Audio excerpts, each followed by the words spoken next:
మనం first legs work out అనగానే squats కొడతాం, కానీ అది ప్రాపర్గా వస్తుందా లేదా అనేది మనకు చాలాసార్లు కన్ఫ్యూజ్ అవుతుంది. ఇప్పుడు డైరెక్ట్గా స్క్వాట్స్ చేసే కంటే దానికి ముందు కొన్ని బేసిక్ మొబిలిటీ ఉంటాయి. మనం ప్రతి వర్కౌట్లో కూడా ఏదో ఒకటి చెప్తూ ఉంటాం.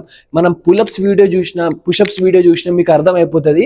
మనం ఓన్లీ ఆ వర్కౌట్ ఎలా పర్ఫామ్ చేయాలో కాదు, దానికి సపోర్ట్ చేసే మజిల్స్ని ఎలా ట్రైన్ చేయాలి, ఆ మొబిలిటీ ఎలా బిల్డ్ చేయాలి అనేది కూడా చెప్తాం. సో స్క్వాట్ చేసే ముందు కూడా కొన్ని బేసిక్ మొబిలిటీ రొటీన్ ఉంటుంది. ఇది మీరు రెగ్యులర్గా చేసినా కూడా మీ రేంజ్ ఆఫ్ మోషన్ ఇంప్రూవ్ అవుతుంది. మజిల్స్లలో ఆ బాండ్ అనేది కరెక్ట్ ఉంటుంది. మూమెంట్ చేసేటప్పుడు యాక్టివిటీ అనేది కొద్దిగా ఎన్హాన్స్ అవుతుంది. సో ఫస్ట్ మనం మొబిలిటీ స్టార్ట్ చేయాల్సి వస్తుంది. లెగ్స్ డే రోజు వార్మప్ చేయమని చెప్తే ఇవి ఇంకా ఇవి రెగ్యులర్గా అందరు చేసేటివే. కొంతమంది అయితే ఇది కూడా వార్మపే అంటారు. సో కొంతమందికి తెలియదు అనుకోవచ్చు, ఏం కాదు, మనం ప్రతిదీ నేర్చుకుంటుంటేనే అర్థమవుతుంది. సో ఇవి రెండు నేను చూపించినవి వార్మప్సే, కానీ అంతా మనకు సరిపోదు.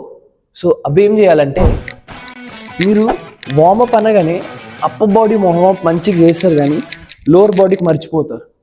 సో అసలు అది చేయాలంటే ఒక్కొక్కసారి గుర్తుండవు. సో మనం ఏం చేయాలంటే, ఏదో వర్కౌట్ రొటీన్ ఫాలో అవ్వద్దు. మీరు గుర్తుపెట్టుకోవాల్సింది ఏది చేస్తే ఎక్కడ స్ట్రెచ్ అవుతుంది, ఏ మజిల్ మూవ్ అవుతుంది, ఎక్కడెక్కడ మీకు ఆ స్ట్రెచ్ అనేది తెలుస్తుంది, అది గుర్తుపెట్టుకోండి. ఇంకా మీకు ఎక్కడెక్కడైతే టైట్నెస్ ఉందో, మెజారిటీ హిప్స్లలో ఎక్కువ అవుతుంది కాబట్టి ఇది చేసేసుకోవాలి. Left knee right ankle, okay, ఇలా టచ్ డౌన్, ఓకే.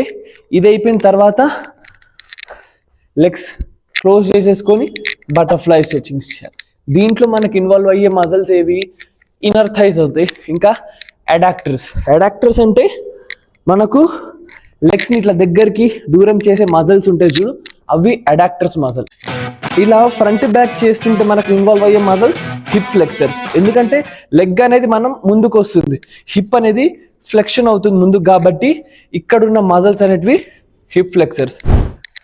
అండ్ మనం నెక్స్ట్ స్ట్రెచ్ చేసేది హ్యామ్స్ట్రింగ్స్ కోసం మీరు ఇట్లా పెట్టేసుకోవాలి, ఓకే.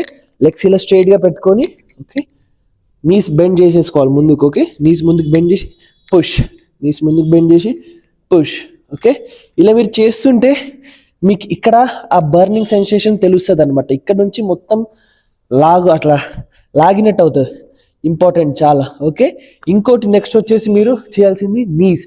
కిచ్ సౌండ్ వస్తుంటుంది కదా, కచ్ సౌండ్ చేస్తుంటే, స్క్వాట్ చేస్తుంటే మన నీస్లలో ఫ్లూయిడ్ అనేది కాన్స్టెంట్గా స్మూత్గా ఉండదు.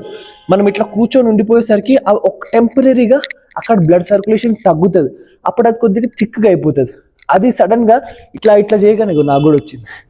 ఇట్లా సడన్గా మనం జర్క్ ఇచ్చినప్పుడు సౌండ్ వస్తుంది. అందుకే కాన్స్టెంట్గా ఈ మూమెంట్ మనం చేస్తూ ఉండాలి ఇలా, ఓకే. ఇలా ఒక 15-20 టైమ్స్ చేస్తే సరిపోతుంది. నెక్స్ట్ వచ్చేసి మనము ఇంకేం మిస్ చేసినాం, ఇన్నర్ థైస్ అయిపోయింది, స్క్వాట్స్ అయిపోయింది, హ్యామ్స్ట్రింగ్స్ అయిపోయింది, హిప్స్ కూడా స్ట్రెచ్ చేసినాం. ఇన్ కేస్ మీకు కొద్దిగా అడ్వాన్స్గా స్ట్రెచింగ్స్ కావాలంటే, ఓకే, ఇట్లా పడుకొని ఒక లెగ్ ఫోల్డ్ చేసి ప్రెస్, ఓకే.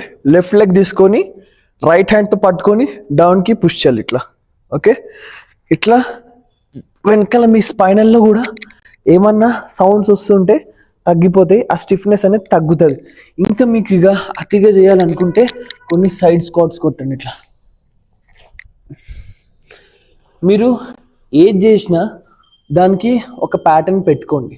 అంటే లైక్ మీకు ఏది ఎఫెక్టివ్గా ఉంది, మీరు దేనివల్ల అయితే బాడీ ఎగ్జాక్ట్గా సపోర్ట్ చేస్తుంది చూడు, అది సెలెక్ట్ చేసి పెట్టుకోండి. సో